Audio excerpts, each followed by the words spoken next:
والسابقون الأولون من المهاجرين والأنصار والذين اتبعوهم بإحسان رضي الله عنهم ورضوا عنه بسم الله الرحمن الرحيم الحمد لله رب العالمين والصلاة والسلام على نبينا محمد وعلى آله وصحبه أجمعين. Dashur vëllezër, transmeton Imam Maliku në Muwatta se njëherë Aisha radhiyallahu anha ishte në shtëpi dhe pranë saj ose afër shtëpisë dhe pranë saj kaloi një person që i kërkoi Aishës diçka, për t'i dhënë diçka, për të ngrënë. Aisha kishte pranë vetes rrush, një kalavesh të rrushit. Pastaj e mori një kokër nga ai kalavesh, ia dha atij personi dhe kur ia dha, ai që ishte shërtori i Aishës u habit ose nxënësi i saj u habit dhe tha, sikurse tha çfarë do të bësh me këtë kokër.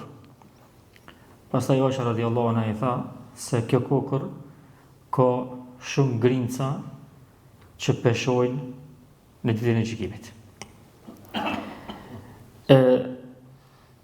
Ky rast ose ky shembull i Aishës radhiyallahu anha është transmetuar në disa forma. Kjo është forma më e njohur në Muwatta.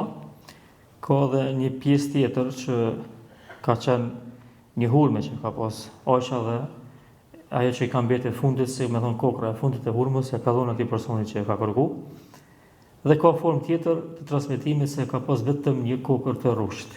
Si të qoftë, domethënë ka pas diçka duke ngrënë dhe i ka dhënë një kokër të vogël, qoftë rrush, qoftë hurme atij personi që i ka lyp.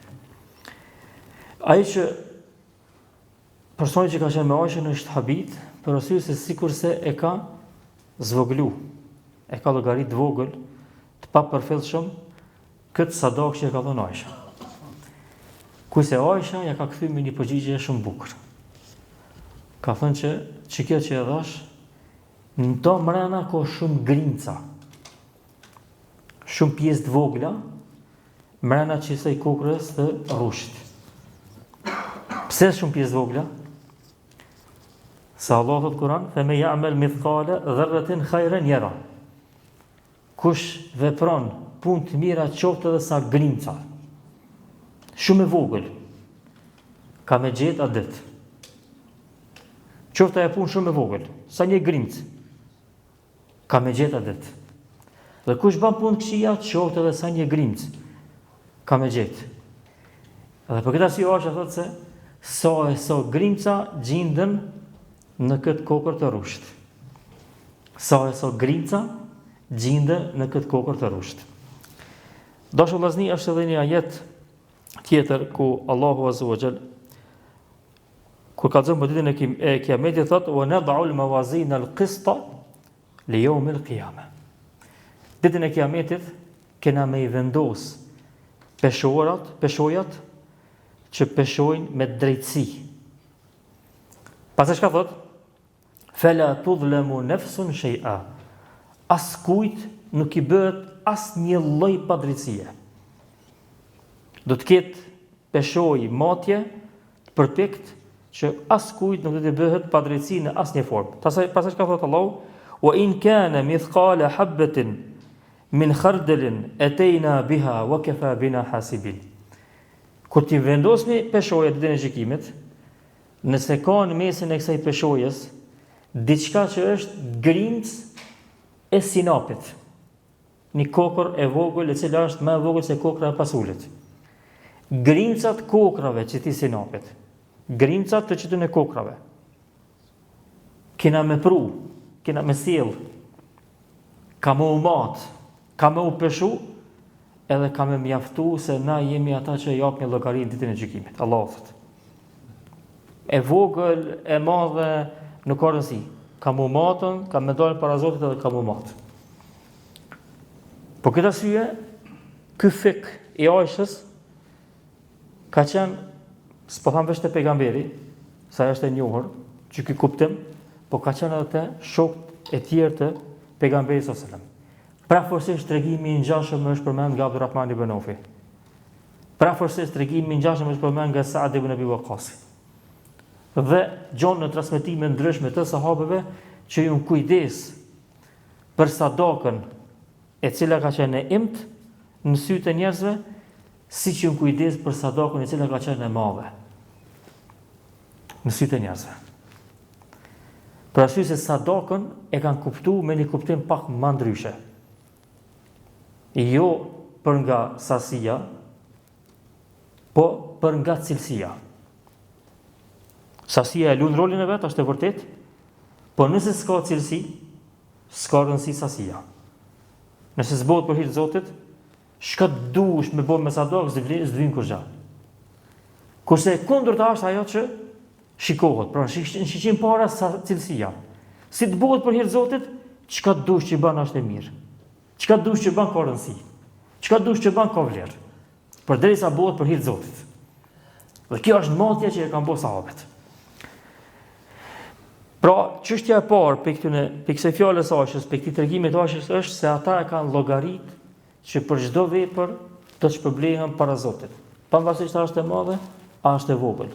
Pavarësisht çu shikohet ajo vepër të njerëzit ose çu nuk shikohet të njerëzit. A ka për këto sevap? Po, në rregull është. A llogaritet kjo sadak? Po, në rregull është. Çka që ne po muj me kuptu, çka po muj me dhonë, dhe kjo është kuptimi jam ndaj veprave dhe peshojave që do t'i marr, që do të tregojnë këto vepra në ditën kur dal para Zotit. Për këtë arsye dashur ata kanë mat me matjen e ahiretit, edhe në sadak. Neve na kanë hi idetë e reja, idetë e huaja, edhe në çështjet e praktike të fesë. Na kanë deportuar në mesin tonë. Domthonë edhe sadakun nuk e japim nëse është pak se thojmë jo se marrë. Kjo është fetare. Kjo nuk është fetare. Kjo është ndikimi që e kena pi llafeve të njerëzve. Në është i mujmë me dhonë pak, po shumë s'mujmë me dhonë. Thojmë ja mami veç. E që të përmes ndikimi që e ka bu jeta e njerëzve ndaj neve, privomi, ndalomi për një punë, për një hajrit që realitet që është grimca të shumë të dinë e gjykimit. Allah thot një grimc nëse është dinë e gjykimit ka më matë, një nëse është. Grimc e vogël, që nuk shihet ndoshta me sy, ka më matë. Kurse ndoshta për neve që ndalomi, privomi për një sadakë, na shiko shumë grimca në to. Na shiko qindra grimca në to.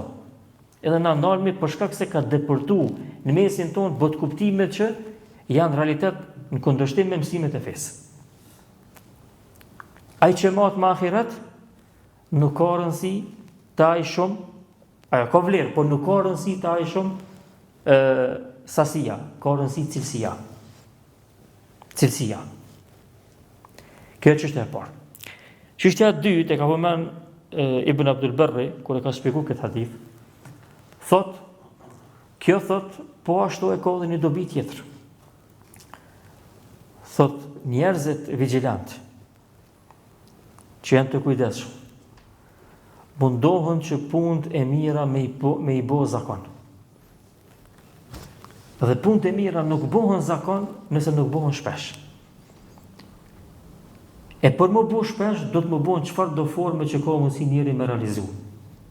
Për shembull, sadaka, masina temën e kena të sadaka. Nëse do me bo zakon, do shme dhonë shpesh sadak.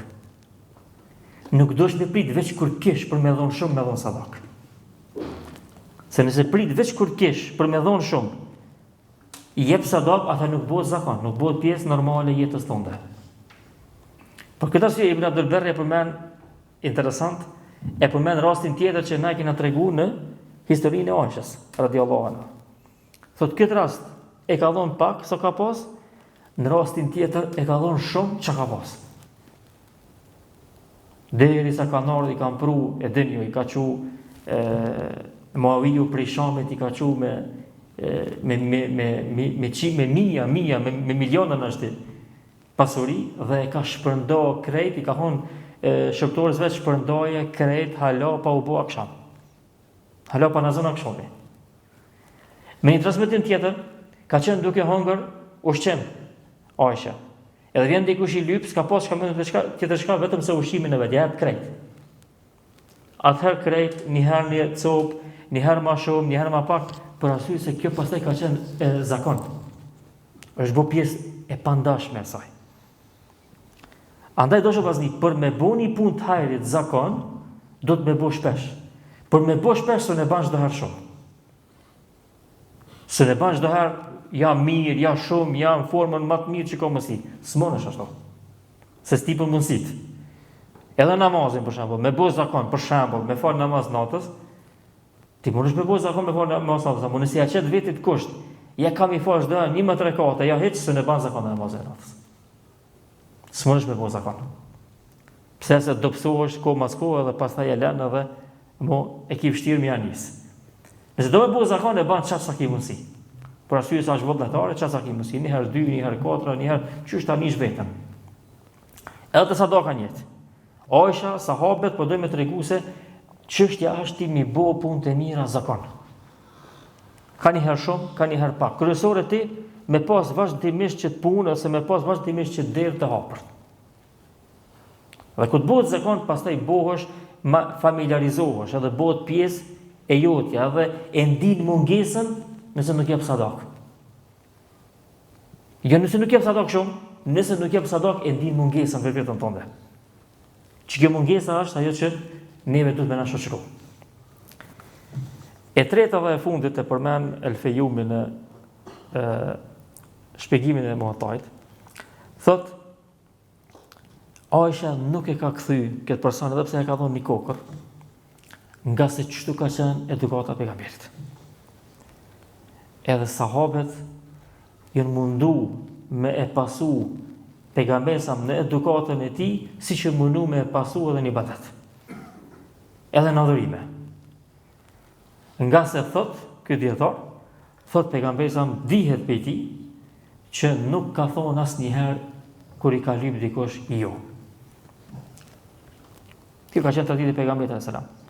Derisa e ka përmend poetët edhe në për libra, madje thuhet që edhe Hasan ibn Thabit e ka përmend në poezinë e tij, që pejgamberi nuk ka thonë jo, vetëm te shahud ku ka thonë shahadu an la ilaha illallah. Që të s'ka thonë jo kur. E nëse ka dikush i ka lyp, edhe s'ka pas, çka ka bëu?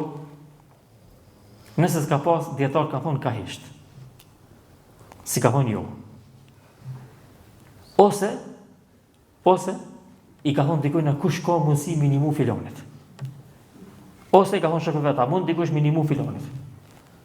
A mu jo mi thonë dikush na pejgamberi, nëse i ka lyp dikush nuk i ka thonë. Pse? Se po pejgamberin ka qenë durt mi thonë dikush na jo. Ka qenë marrë po pejgamberin mi thonë dikush na jo. E sahabët e pejgamberit sallallahu alajhi wasallam janë mundu që me pasu pejgamberin sallallahu alajhi wasallam në çdo çështje. Edhe normalisht se për çështjeve madhore është edukata morali i pejgamberit sallallahu alajhi wasallam. Sikur se Aisha po do të thonë që unë e di që kjo që e dhash është sadak, ai na ka prit më shumë. Ai na ka desh diçka më shumë më të madhe. Po unë që ta pata mos i më dhon edhe nuk pata që me kthy pa i dhon kurrë. Se s'muj me kthy pa i dhon kurrë. S'muj me kthy pa i dhon kurrë. Edhe e ku përmendën në përdesë tjera, kjo ka qenë edukatë e muslimanëve në trevat tona. Nona tona, gjyshet tona, kur ka ardhur dikush me lyp, ka thonë mos e ktheni thotë se s'do me kthy thotë. Kjo është direkt e marrë prej haditheve të pejgamberit sallallahu alajhi wasallam. Madje çka dush që ka, domthon na e dim si fëmijë, po kena një edhe për tjerëve, nëse s'ke pas ka një vejë që ke marrë pulës, te pula ka bënë një vejë ke dhon, apo me kthy pa i dhon kur xhahet ju ka duk marrë, ka vonë njëri me klyp mos më thon kur xhahet ça. Hiç as nisam mos më thona, e çish më kthy ai, ka me klyp edhe më kthy pa kur xha. Kjo ka qenë pa imagjinueshme te muslimanët tonë, te muslimanët shqiptarë tona.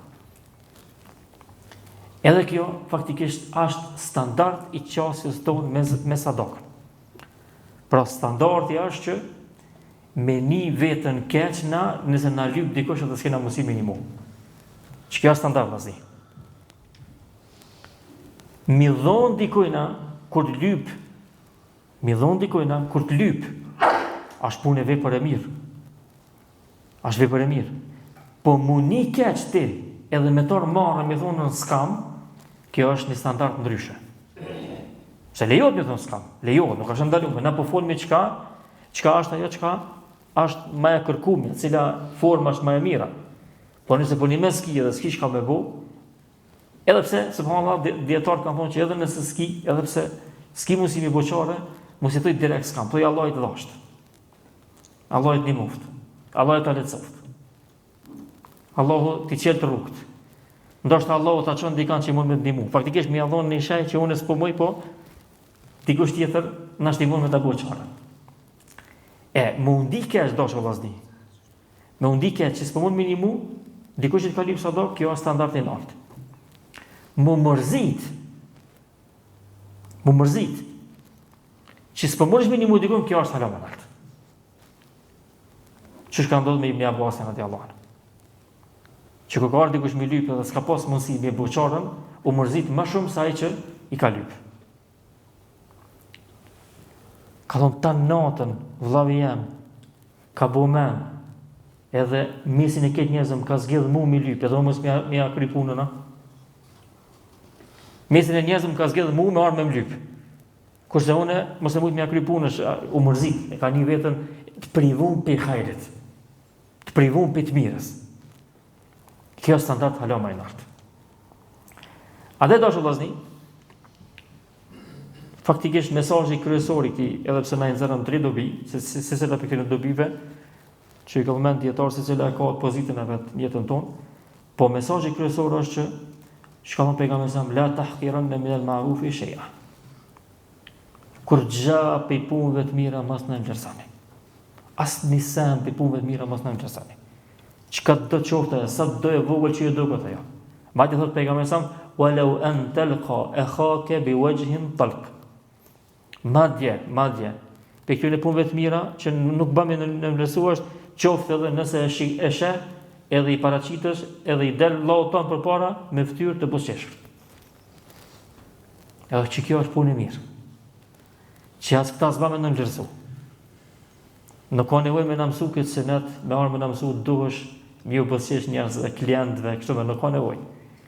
Kjo është suneti i pejgamberit sallallahu alajhi wasallam që na e praktikojmë dhe kena shpërblim për ta. Andaj që kjo është ai kapitulli i madh. Çfarë do punë të mirë që është, ti ke mundësi, sidomos sadok. Çfarë do forme që ke mundësi me kontribu? Çfarë do mënyrë që ka mundësi me kontribu? Ata që s'kan mundësi me kontribu, kanë mundësi me shpërndo hajrin. Mirë po, edhe me këtë po e mbylli. S'ke mundësi me kontribu në një projekt caktuar. Po ta merr mendja që smonesh as 10 frank, as 20 frank. Në rregull, smonesh. Ku e di se cili shiko gjendën, se cilin njëtën tonë shikin a gjendën. Atëre që të mirë, që të hajrë, që të sadok, shpërndoje. Shpërndoje ku të mësh, shpërndoje linkon, shpërndoje mundësit që njës me kontribu. Mirë po mos u mashtro. Mos mashtroj shejtanin, nëse ki mundësi me kontribu, me thonë mjafton që e shpërndojta. Mos u mashtro. Pse? Edhe jo mirë që i ke shpërndoj, po ajo është ma e olt se kjo tjetra. Nëse mune sa do pak me kontribu, pastaj shpërndoje, edhe i ke mërrit të dy të mirat. Po këtë arsye një shekh më padhon një këshill, Allahu e rujt, thanë projektet hajrit, para se mi anis, thanë mi dhon, mi lyp njerëzve për projektet hajrit, si të lyp për vetë, jetë lyp për projektet hajrit, para se mi anis, me lyp për njerëzve, jepen her i parit e. Qatë sa munësh, jepe i pari se qëto Allah të një qonë bereqet dhe në zemrat e njerëzve. Pse se ke sakrifikuti sa ke mujt, pas taj ke fillu me ju lip tjerve. Andaj da vllazni, por mos me përsëritëm, koncepti i keq kësajna është që nxitimin në sadak, në dhënje, në ndihmë ndaj tjerve, është në çfarë do forme që njeriu ka mundësi. Mos u ndal, mos u stopo, mos u kthe mbrapa, nëse ta mëmendë që po don diçka më shumë se ti mund të mëri. Çat sa mundesh me mëri, mos e ndal veten pe atë hajër, për arsye se ai hajër që ty do këtë i vogël, ku me di sa peshon ditën e gjykimit. Dhe ditën e gjykimit, kur dalim para Allahut, secili prej neve ka me pas nevojë për hajrin më të vogël që e ka bën këtë botë, në se ka vënë syrin. Për të mirën më të vogël që e ka bën këtë botë, ka me pas nevojë të madhe atë ditë me pa edhe me u llogarit për veprave të mira. Allahu dhe mësmiri, alhamdulillahi rabbil alamin, wa sallallahu ala nabiyyina Muhammad.